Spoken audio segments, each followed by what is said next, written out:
여러분, 본문은 특별히 범사에 감사하라 그렇게 말씀을 하고 있습니다.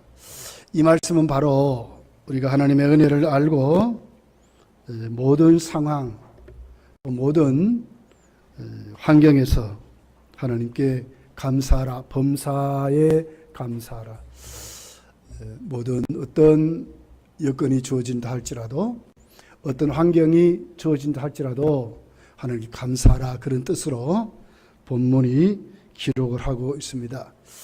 감사하라 하는, 감사하다 하는 그 단어의 뜻은 세 가지 의미를 단어로 찾아볼 수 있어요. 하나는 진짜로 감사하다 하는 뜻이고, 또 하나는 찬양하다 하는 뜻이고, 또 하나는 고백한다 하는 뜻이에요. 표로한다, 표로 나타낸다, 감사합니다 이렇게 행함으로 나타낸다, 그런 뜻을 갖고 있다는 거예요. 그러면 우리가 감사한다 하는 감사는 잘 될 때나 못 될 때나, 잘 풀어질 때나 안 될 때나, 사업이 잘 되고 또 때로는 사업이 안 될 때이든지, 또 자식들이 잘 될 때이든지, 또 자식들이 잘 안 풀려질 때이든지, 우리가 범사에 어떤 일을 할지라도 그 상황 여건을 따지지 않고 정말 하나님께 찬양하고 정말 하나님께 감사로 표를 하는, 그리고 고백으로 나타나는 그런 감사가 되어야 한다 하는 것입니다. 왜 우리는 하나님께 감사해야 될까요? 우리는 하나님께 구원받았기 때문에 그래요. 우리같이 구원받은 하나님 사람들이 어디 있어요? 우리밖에 없거든요. 하나님 앞에 범사에 정말 하나님을 신뢰하고 모든 것을 협력해서 선을 이루시는 그 하나님께 우리가 감사해야 된다 하는 것입니다. 그러면서도 그 감사는 반드시 믿음의 표라 하는 그런 의미를 갖고 있다는 거예요. 예수님은 감사가 믿음으로 그렇게 말씀을 했어요. 누가복음 17장에 있는 내용입니다. 10명의 나은 자가 예수님을 만나게 돼요. 다윗의 자손 우리를 불쌍히 여기십시오. 그렇게 해서 예수님께 그들이 호소하고 기도할 때에 예수님이 그들을 이렇게 말씀하죠. 너 가서 제사장에게 보이라. 그렇게 해서 제사장에게 가다가 그만 눈이 띄어져 버렸어요. 나와버렸어요. 11절, 15절부터 16절에 있는 말씀입니다. 너무너무 고맙고, 그래서 사마리아 한 사람이 돌아와서 주님께 감사하는 내용이에요. 자, 우리 누가복음 17장 15절 16절 우리 같이 한번 읽어볼게요. 자막에 있어요. 자막에. 자, 자막 보시고 시작. 그 중에 한 사람이 자기가 낳은 것을 보고 큰 소리로 하나님께 영광을 돌리며 돌아와 예수의 발 아래 엎드려 감사하니 그는 사마리아 사람이라. 자, 우리 17절, 15절, 16절 요기만 하겠습니다. 자, 그렇게 해서 예수께 돌아왔어요. 너무너무 고마운 게 큰 소리로 하나님께 영광을 돌렸다. 그 영광 돌리는 내용이 뭐였어요? 여기 16절에 보니까 예수의 발 아래 엎드려 감사하니 그랬거든. 이게 뭐죠? 감사를 표하는 거예요.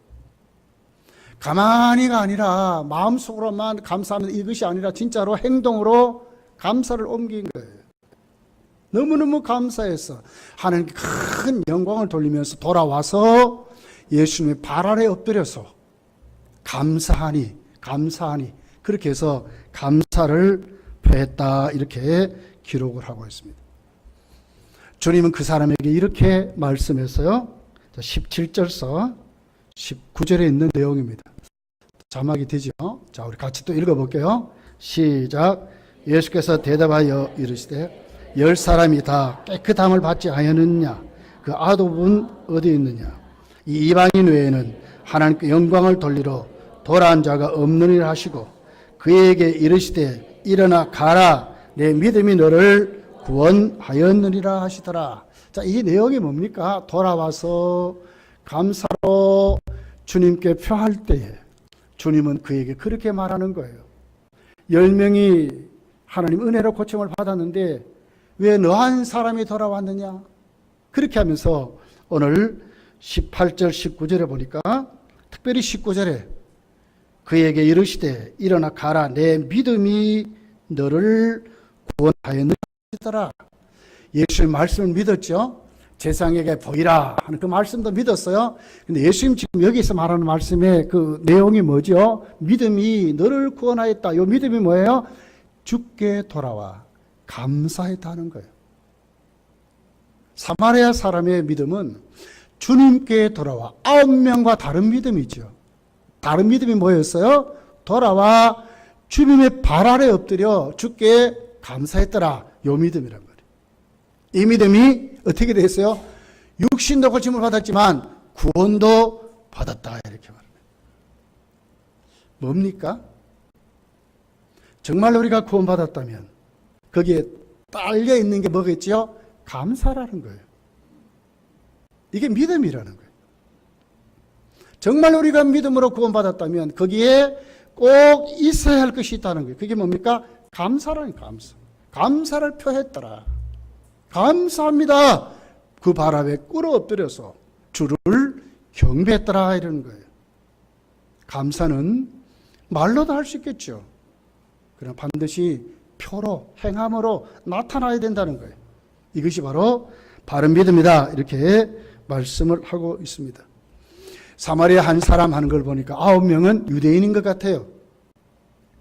사마리아 사람과 유대인은 비교할 수 없죠. 유대인은 어떤 사람들이에요? 본 자손이라 그래가지고 늘 사마리아 사람들을 정죄하고 살았어요. 이보다 혜택을 더 받은 사람이 어디 있어요? 사마리아 사람들을 정죄하고 호련인들, 이방인들, 저 개와 돼지 같은 사람들 늘 비판하고 정죄하고 이렇게 멸시천대했다고요. 그런데 진짜로 고침받고 돌아와 감사를 표한 사람은 사마리아 여인 한 사람밖에 없대요. 왜 그렇습니까? 이 사마리아인은 하나님 은혜를 아는 거예요. 예수님이 누구신가를 똑바로 아는 거예요. 주님의 은혜를 알면, 내가 하나님의 자녀로 구원받은 걸 알면 반드시 뭐가 있어야 된다고요? 감사가 있어야 된다는 거예요. 감사로 우리가 살아갈 수 있는 막연한 것이 아니라 실질적으로 생활에 감사가 있어야 된다는 거예요. 이것이 바로 오늘 우리에게 가르쳐주는 말씀이다. 이렇게 우리가 알 수 있다는 거예요. 자, 그렇다면 여러분 우리 자신들을 한번 생각해 봤으면 좋겠어요. 우리는 도대체 어떤 자들이었습니까? 자, 에베소서 2장 11절부터 여기 이렇게 기록하죠. 같이 또 한번 읽어볼게요.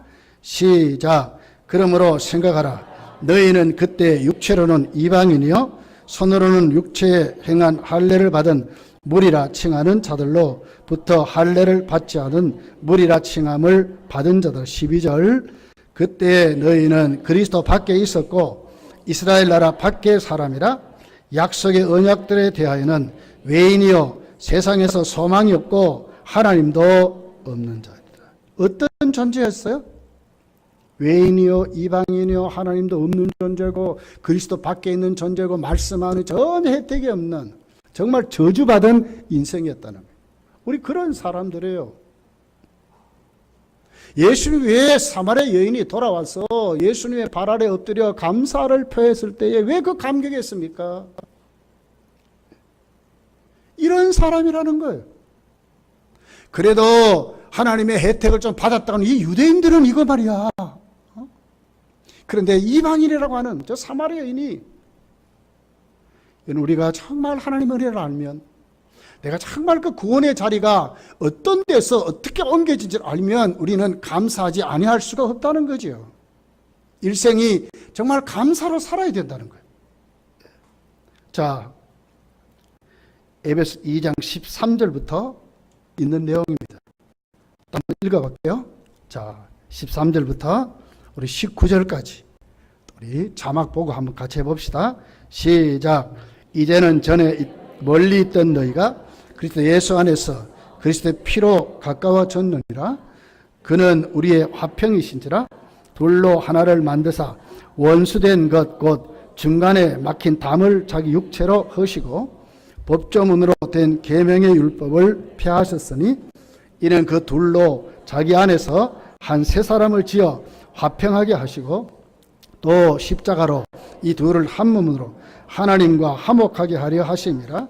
원수된 것을 십자가로 소멸하시고 또 오셔서 먼 데 있는 너희에게 평안을 전하게 가까운 데 있는 자들에게 평안을 전하셨으니 이는 그로 말미암아 우리 둘이 한 성령 안에서 아버지께 나아감을 얻게 하려 하심이라. 그러므로 이제부터 너희는 외인도 아니요 나그네도 아니요 오직 성도들과 동일한 시민이요 하나님의 권속. 이방인이었어요. 그리스도 밖에 있었던 사람의 외인이에요. 전혀 하나님과 상관없던 저주받은 우리가 옮겨졌어요. 어떻게 옮겨졌습니까? 13절에 그리스도 안에 그리스도의 피로. 우리 공로입니까? 하나님의 아들이 나를 위해서 십자가에 흘려진 보혈의 공로죠. 피로 가까워졌느니라. 어떻게 가까워졌습니까? 이제 화평을 이루는 사람이 되었어요. 원수된 것을 소멸해 주소서. 이제 우리는 원수를 맺고 사는 사람이 아니라 화평한 사람이 됐다는 거예요. 하나님과 우리 사이, 우리와 우리들 사이가 이제는 원수가 아니라 화평으로. 그래서 15절에 보니까 계명의 율법을 폐하셨으니 이 둘로 자기 안에 한 세 사람을 지어 화평하게 하셨다. 원수된 것을 십자가로 소멸하셨다. 그리고는 이제는 우리에게 평안으로 그리스도의 평안으로 우리 속에 심어서 전하게 하시고 이제는 우리 둘이 한 성령 안에서 하나님께 나아감을 입을 수 있도록. 우리 공동체가 사실은 우리 원수들이었어요. 예수님으로 말미암아 하나 되어버렸어요. 한 공동체로 예수께 담대히 나갈 수 있는 그런 믿음으로 우리를 세워주셨다는 거예요. 어떻게 됐습니까? 그러므로 이제부터 너희는 외인도 아니요 나그네도 아니요 오직 성도들과 동일한 시민이요 하나님의 권속이라고 그랬어요. 정말 이것을 알면 하나님의 권속이래. 하나님의 시민이래. 원수 맺은 사람이 아니라 하나된 공동체를 이뤘대요. 살아갈 수 있게 된 사람 됐습니다. 화평을 이루는 사람 됐습니다. 이제는 멀리 있는 사람이 아니라 가까이 있는 사람들이 됐어요. 기도로 교통하고 삶으로 교통하고 마음을 주고 우리의 사랑을 나눠줄 수 있는 그런 사람들이 됐다는 거예요. 누가 그렇게 했습니까? 예수 그리스도 십자가가, 그 십자가의 공로가 우리를 그렇게 만들어 주었다고 말씀해요. 또 뭐라고 말씀할까요? 갈라디아서 3장에 있는 말씀입니다. 7절부터. 갈라디아서 3장 7절부터 우리 9절까지 한번 또 같이 한번 읽어볼게요. 시작. 그런즉 믿음으로 말미암은 자들은 아브라함의 자손인 줄 알지어다. 또 하나님이 이방을 믿음으로 말미암아 의로 정하실 것을 성경이 미리 알고 먼저 아브라함에게 복음을 전하되 모든 이방인이 너로 말미암아 복을 받으리라 하였느니라. 그러므로 믿음으로 말미암은 자는 믿음이 있는 아브라함과 함께 복을 받느니라. 믿음으로 어떻게 됐어요? 혈통적인 이스라엘이 아니라 이제는 믿음으로 아브라함의 자손이 됐다. 누구의 은혜입니까? 도대체. 또 뭐라고 합니까? 이제는 하나님이 이방을 믿음으로 말미암아 의로 정하실 것을 아브라함에게 복음을 전하되 모든 이방인이 너로 말미암아 복을 받으리라 하였느니라. 그러므로 믿음으로 말미암은 자는 믿음에 있는 아브라함과 함께 복을 받는다. 아브라함의 복을 받게 된 사람. 아브라함의 자손입니다. 믿음으로 우리는 어떤 사람 됐습니까? 아브라함의 복을 받는 그런 사람이 됐다는 거예요. 제살이 뭐죠? 믿음이라. 믿음이 아브라함의 자손으로 아브라함의 복을 받을 수 있는 이런 사람으로 세웠다는 거예요. 감사하지 않을 수 있습니까? 내가 이것을 진짜 한다면 말이에요. 감사하지 않을 수 있어요? 여러분 시험 칠 때요. 그 시험을 잘 이렇게 칠 수 있도록 가르치는 선생님 진짜로 잘 가르쳐 줘서 딱 답안지를 딱 받아보니까 그 문제가 나왔어요. 그럼 어떻게 해요? 그 선생님이 감사하잖아요. 세상에도 조그만 혜택도 그렇게 감사하는데 우리를 어떻게 만들었어요 도대체? 신분만 바꿨습니까? 자격만 줬습니까? 아니요. 그 삶을 누리도록 하셨다는 거예요. 아브라함의 복을 받고 살 수 있도록. 그렇게 하나님이 그렇게 만들었다는 거예요. 왜 범사에 감사해야 됩니까 여러분? 때로는 힘들고 어려운 일이 있을 수 있어요. 그러나 이게 다가 아니라는 거죠. 우리에게 주신 다는 뭡니까? 아브라함의 복이요. 그건 잠깐 지나면 아무것도 아니에요. 협력해서 선을 이루시는 하나님의 능력을 믿으면 잠깐 지나가는 것뿐이에요. 하나님의 계획이 있고 하나님의 뜻이 있어요. 하나님 우리를 더욱더 더 좋은 그릇을 만드시려고 하나님 우리에게 주시는 하나의 시련일 수 있지만 그것도 복이라는 거죠. 아브라함의 복을 누리는 그런 사람이 됐다고 이렇게 우리에게 말씀을 하고 있는 것입니다. 왜 이렇게 하실까? 왜 이런 복을 주실까? 또 봅시다. 에베소 1장입니다. 에베소 1장 3절부터 우리 6절까지 자막을 보고 우리 같이 한번 봅시다. 시작. 찬송하리로다. 하나님 곧 우리 주 예수 그리스도의 아버지께서 그리스도 안에서 하늘에 속한 모든 신령한 복을 우리에게 주시되 곧 창세전에 그리스도 안에서 우리를 택하사 우리로 사랑 안에서 그 앞에 거룩하고 흠이 없게 하시려고 그 기쁘신 뜻대로 우리를 예정하사 예수 그리스도로 말미암아 자기 아들들이 되게 하셨으니 이는 그가 사랑하는 자 안에서 우리에게 거저 주시는 바 그 은혜의 영광을 찬송하게 하려 하십니다. 왜 이렇게 하시느냐? 왜 이렇게 하십니까? 창세전에 우리를 예정했습니다. 그리고 그리스도 예수 안에서 당신의 기쁘신 뜻대로 우리를 구원하시는데 왜 이렇게 하시느냐? 아들까지 보내서 죽이시면서까지 왜 이렇게 하시? 이유가 뭐라고요? 그리스도 안에서 찬송하게 하시려고. 감사의 뜻이 뭐라고요? 감사합니다 하는 뜻이 찬송합니다, 고백합니다 하는 뜻이라니까요. 우리로 하여금 감사하게 하시려고, 우리로 하여금 찬송하게 하시려고, 우리로 하여금 그분을 높이게 하시려고 하나님이 그렇게 하셨다는 거예요. 왜 합니까? 범사 우리 감사하셔야 돼요. 감사하세요. 좋은 예가 있습니다.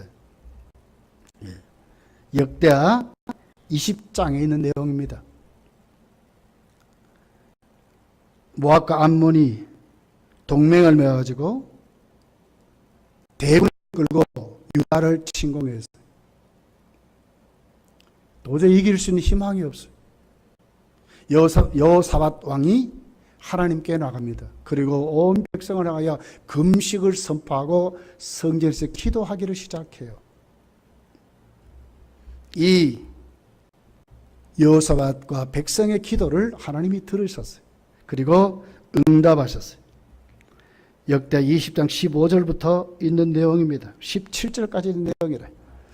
자막 안 되네. 네, 우리 같이 한번 또 읽어볼게요. 자, 15절부터 있는 이 17절까지 시작. 야시엘이 이르되 온 유다와 예루살렘 주민과 여호사밧 왕이여 들을지어다. 여호와께서 이같이 너희에게 말씀하시기를 너희는 이 큰 무리로 말미암아 두려워하거나 놀라지 말라. 이 전쟁은 너희에게 속한 것이 아니요 하나님께 속한 것이니라. 내일 너희를 그들에게로 내려가라. 그들이 시스 고개를 올라올 때에 너희가 골짜기 여기 예루엘 둘 앞에서 그들을 만나려니와 이 전쟁에는 너희가 싸울 것이 없나니 대열을 이루고 서서 너희와 너희 함께한 여호와가 구원하는 것을 보라. 유다와 예루살렘아 너희는 두려워하지 말며 놀라지 말고 내일 그들을 맞서 나가라. 여호와가 너희와 함께 하리라 하셨느니라. 큰 대군을 이끌고 왔습니다. 여호사밧 왕은 백성에게 금식을 선포하고 같이 성전에게 기도할 때 하나님이 응답했어요. 어떻게 응답했습니까? 두려워하지 마라. 이 전쟁은 너희들이 하는 전쟁 아니다. 너희들은 그냥 참여하면 된다. 하나님이 그 전쟁의 주인으로 하나님이 전쟁하실 것을 말씀을 하신 거예요. 너들은 가만히 있어서 여호와의 구원을 보라는 거예요. 이것이 하나님의 응답이 있었어요. 모세가 홍해 앞에 온 백성이 원망할 때 하나님께 엎드려 기도하잖아요. 그러면서 뭐라 그래요? 하나님이 오늘 어떻게 우리를 구원하시는지 우리 한번 잠잠히 서서 한번 보자는 거예요. 하나님이 어떻게 하시려는지. 똑같은 장면이. 너들 참여는 하는데 너들 골짜기 나와라. 그들을 마땅히 할기라. 그런데 거기에 너희들이 할 전쟁이 아니다. 하나님 그렇게 말씀을 하셨어요. 그럴 때에 이스라엘 백성들은 어떻게 나가느냐 한번 보자는 거예요. 자, 21절부터 있는 내용입니다. 21절서 우리 24절까지 또 우리 자막을 보고 같이 한번 읽어볼게요.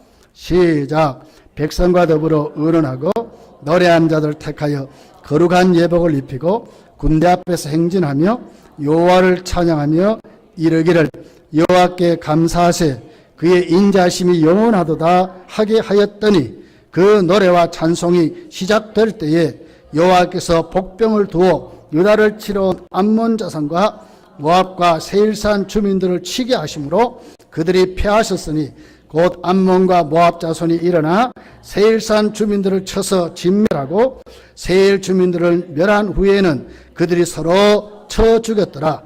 유다 사람들이 물에 이르러 그 무리를 본즉 땅에 엎드러진 시체들 뿐이요 한 사람도 패한 자가 없는지라. 한 사람도 안 죽었대요. 어떻게 했습니까? 찬양대 조직에서 그 찬양이 뭐예요? 감사하세 감사하세 여호와의 인자하심을 감사하자는 거예요. 난네베 설교 그대로입니다. 하나님 인자하심이 영원하시로도다. 왜 감사해야 돼? 하나님 인자하심이 영원하시기 때문에 감사해야 된다. 그들이 찬양대에서 그들이 뭘 했어요? 하나님 감사합니다. 감사합니다. 감사합니다. 하나님을 높이는 찬양이 이기겠다는 거예요. 누가 이겼습니까? 이스라엘이 이겼어요. 어떤 환경이든지 어떤 조건인데 상관없이 우리가 정말 범사에 감사하면 누가 역사해요? 하나님이 역사하신다는 거예요. 여러분 포기하지 마십시오. 여론 입술과 살면서 정말 고백으로 그 감사가 행함으로 나타나는 그런 삶을 사시기를 예수님 축복합니다. 그래야 하나님이 이기시는 거고 우리가 이기시는 거예요.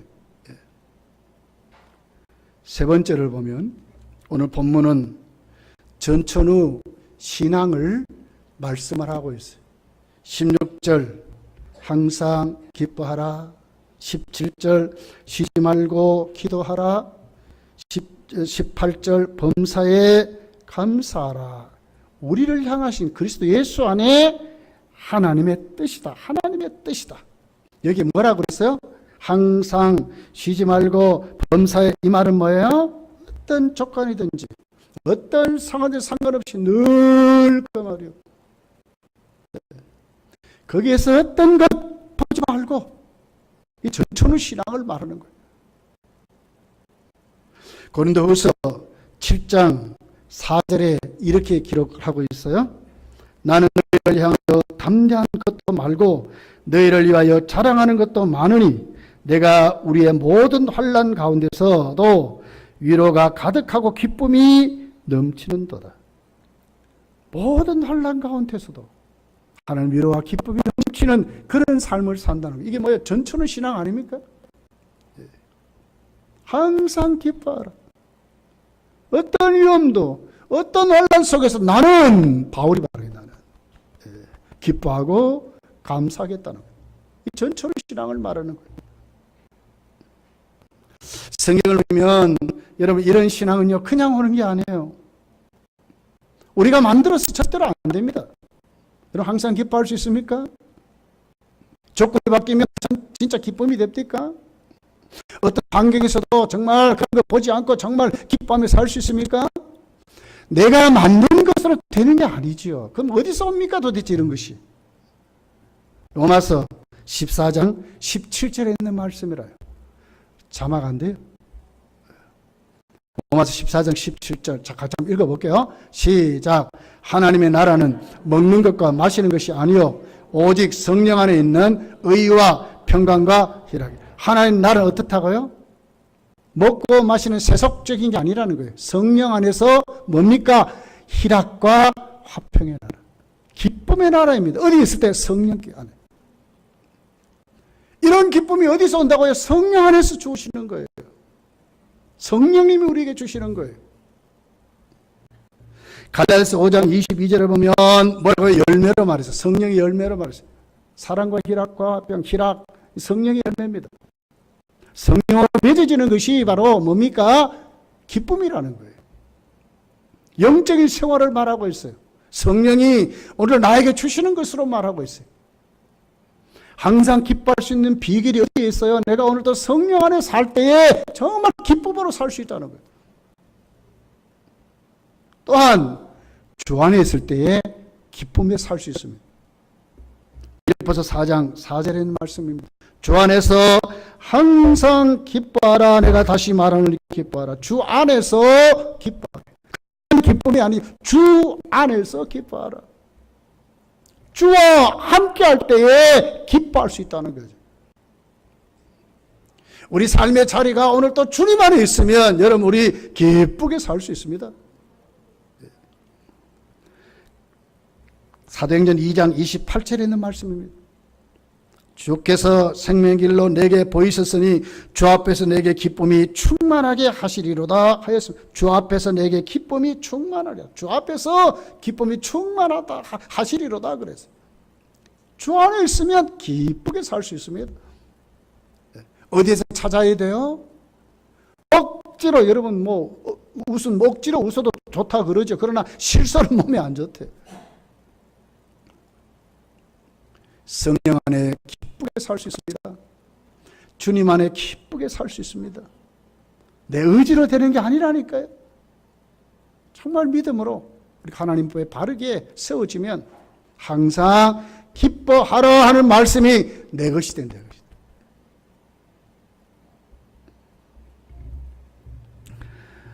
바울 사도는 이렇게 기록을 했어요.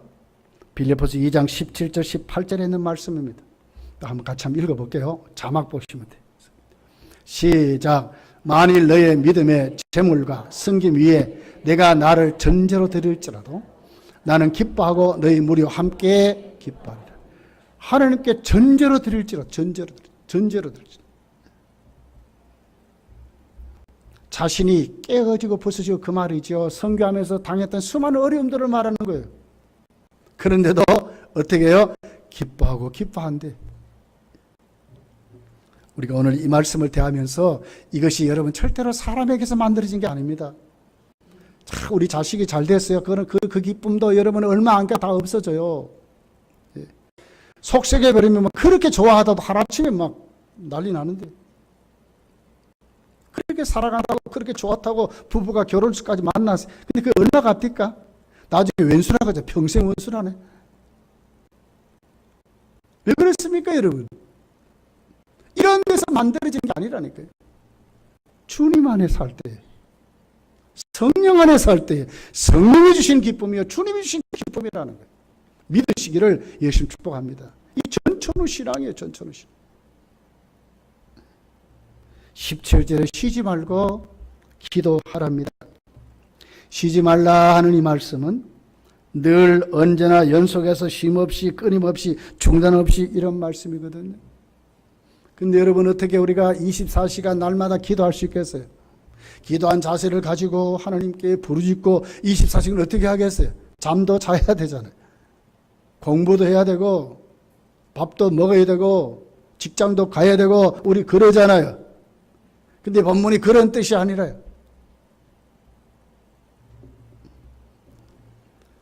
진짜 언제나 기도하는 정신으로 정말 열심히 에베소서 6장 18절에 있는 내용입니다.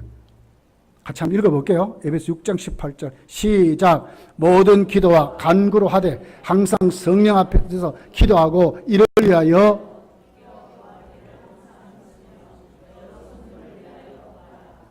자 여기 뭐라고 성령 안에서 항상 성령 안에서 기도하고 이런 뜻이에요. 기도하는 자세로 기도에 힘쓰고 사는 삶을 말하는 거예요. 준비된 자세를 가지고 기도하는 마음으로 살아가는 것을 말하는 거예요. 24시간 부르짖고 이 뜻이 아니고 정말 성령 안에서 구번의 일과 무시로 그러죠. 시간 따지지 말고 말이죠. 항상 성령 안에서 기도하기를 항상 힘쓰고 기도를 습관화하듯이 다니엘같이 하루에 3번 기도 시간 정해놓고 기도하듯이 우리 자세가 기도하는 자세로 그렇게 하는 것이 뭐냐? 쉬지 말고 기도하는 그런 말씀. 이 전천후 신앙을 말하는 거예요. 예수님도 누가복음 18절에 이렇게 말씀하셨어요. 항상 기도하고 낭망치 말아야 할 것을 그렇게 말씀하시면 뭡니까?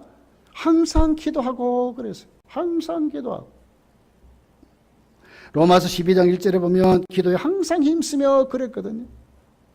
이게 뭡니까? 바로 이런 자세로 말해요. 기도에 힘쓰는 삶. 기도에 힘쓰는 삶. 이렇게 기도할 것을 우리에게 말씀을 했어요. 그리고 오늘 본문 18절에 범사에 감사라 그랬잖아요.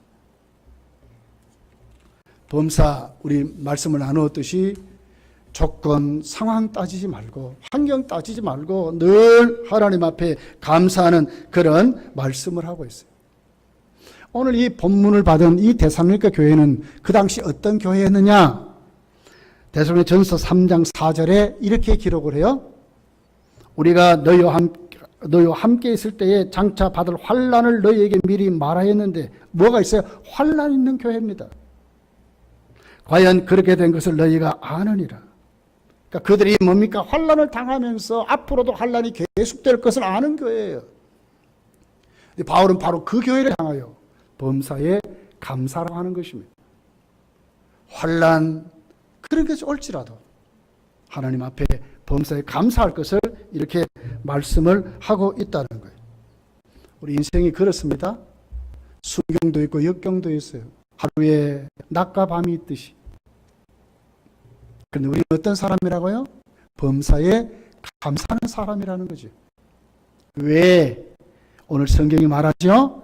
그 다음에 뭐라고 그래요? 이는 너희를 향하신 그리스도 예수 안에 있는 뭐라고요? 하나님의 뜻이라는 거예요. 하나님이 이걸 원한다는 거예요. 이렇게 살아가는 것이 하나님이 원하시는 삶이라는 거예요. 하나님이 원하시는 삶은 어떻게 해요? 하나님이 책임지는 줄 믿습니다. 우리가 정말 범사에 감사하며 이 전천후 신앙을 가지면 하나님 우리의 삶을 책임지신다. 그렇게 오늘 우리에게 말씀을 하고 있는 것입니다. 그러면서 여러분 이 16절에서 18절에 있는 내용은 사실 원문을 보면 한 자리 한 절 한 절 따로 떨어진 것이 아니라 서로 보완하는 이런 것을 말하는 거예요. 그래서 이 세계가 늘 동반될 때에 뭡니까? 우리 신앙이 점점 더 성장하게 된다는 거예요. 크게 플러스 되는, 크게 도움이 되는 그런 신앙으로 우리가 성장할 것을 말씀을 하고 있는 것입니다. 요한복음 16장 24절에 보면 이런 말씀을 기록했어요. 지금까지는 너희가 내 이름으로 아무것도 구하지 않았으나 구하라 그리하면 받으리니 너희 기쁨이 충만하리라. 기도와 기쁨의 관계를 말해요. 구하면 이제는 받는다. 받으면 어떻게 너희 기쁨이 충만하게 된다. 기도 생활하면 뭐가 있다고요? 기쁨이 충만한 것으로 채워진다는 거예요. 연관이 있는 거예요. 항상 기도하라. 항상 기뻐하라. 쉬지 말고 기도하라. 이게 뭐래? 한 문장이라니까요. 기도하면 하나님의 기쁨이 충만하도록. 왜? 하나님이 응답하시니까. 기쁨이 충만하도록. 이제 구하라. 그러면 너희가 받는다. 이렇게 지금 말씀을 하고 있습니다. 데살로니가전서 1장 2절에 보면 감사와 기도의 관계를 말했어요. 우리가 너희 모두를 말미암아 항상 하나님께 감사하며 기도할 때 너희를 기억한다 그랬어요. 감사하고 기도할 때 이렇게 말하거든요. 한 문장 안에서. 그러면 우리가 정말 하나님께 감사하면서 기도할 때에 오늘도 우리 믿음이 어떻게 해요? 자꾸 성장하게 된다는 거예요. 빌립보서 4장은 뚜렷하게 기록을 했어요. 6절 7절입니다. 또 한번 해봅시다. 자, 자막을 보고 한번 본문을 봅시다. 시작. 아무것도 염려하지 말고 모든 일에 기도와 간구로 너희 구할 것을 뭐라고요? 감사함으로 하나님께 아뢰라. 그리하면 모든 지각에 뛰어난 하나님의 평강이 그리스도 예수 안에서 너희 마음과 생각을 지키시라. 그냥 기도가 아니에요. 감사함으로 염려하게 될 게 있느냐, 문제가 있느냐, 염려, 문제 묻지 말고 하나님께 나와서 감사함으로. 지금 조건은 감사할 게 아니잖아요. 그런데 믿음으로 감사하는 것입니다. 그리하면 다 아시는 하나님, 지각과 평강에 뛰어난 그 하나님이 우리의 뭘요? 지각과 우리 생각을 지켜서 고쳐주신다는 거예요. 얼마나 여러분 감사와 기도와 기쁨이 상호 연결되어 있는가. 그래서 이것이 병행하는 삶을 우리가 살아가야 되는 거예요. 하나만 가진 것이 아니라 늘 함께 더불어 항상 기뻐하고 쉬지 말고 기도하고 범사에 감사할 때 이것이 우리를 향하신 그리스도 예수 안에 있는 하나님의 뭐라고요? 뜻이라. 하나님의 뜻이. 멀리 보지 마십시오. 하나님 뜻이 뭡니까? 나를 향한 뜻이 뭡니까? 이렇게 찾지 마시고 어떻게 해요? 항상 기뻐하고 쉬지 말고 기도하고 범사에 감사하는 것이 뭐라고요? 하나님의 뜻이라니까요. 이게 하나님 뜻이라니까요. 이렇게 우리가 살면 되는 거예요. 그럼 우리 신앙이 날로 날로 성장하고 하나님 기뻐 쓰시는 믿음을 우리가 더욱더 많은 것으로 충만하도록 하나님이 세워주신다는 거예요. 말씀을 맺습니다. 범사에 감사하라 그랬습니다. 저와 여러분 감사는 너무너무 많아요. 우리가 누구였다고요? 하나님도 모르고 말씀도 전혀 관계없는 외인이요 이방이었던 저주받은 우리들이었다는 거예요. 그런데 어떻게 됐어요? 예수 그의 피로 우리를 불러서 이제는 가까이 들 사람, 외인도 아니요 이방인도 아닌 하나님의 권속이요 한 천국을 가진 시민권을 가진 하나님의 사람들로 그게 뭐야? 믿음을 주어서 믿음으로 말미암아 아브라함의 자손으로 아브라함의 복을 누리는 사람으로 세워서 어떻게 한다고요? 하나님께 감사하며 살게 하시려고 찬송하며 살게 하시려고 하나님 만세전에 우리를 택해서 그렇게 세웠다는 거예요. 감사해야 되잖아요. 어떻게 해요? 전천후 신앙으로 항상 기뻐하고 쉬지 말고 기도하고 범사에 감사해서 하나님의 뜻을 이루는 우리가 되어야 된다는 거예요. 한 주간 여러분 이 말씀 꼭 가슴에 담고 환경 보지 마시고 문제 보지 마시고 우리를 괴롭히는 어떤 어려움 보지 마시고 하나님께 맡기고 모든 것을 협력의 선을 신 그 하나님 앞에 여러분 꼭 믿음으로 승리하게 가시기를. 감사가 막 풀풀 넘치는 말로 감사하고 행동으로 감사하고 성경으로 감사하고 돌아오는 주일로 물질로도 감사하고 그런 믿음으로 여러분 세워지시기를 예수님 축복합니다. 기도하겠습니다.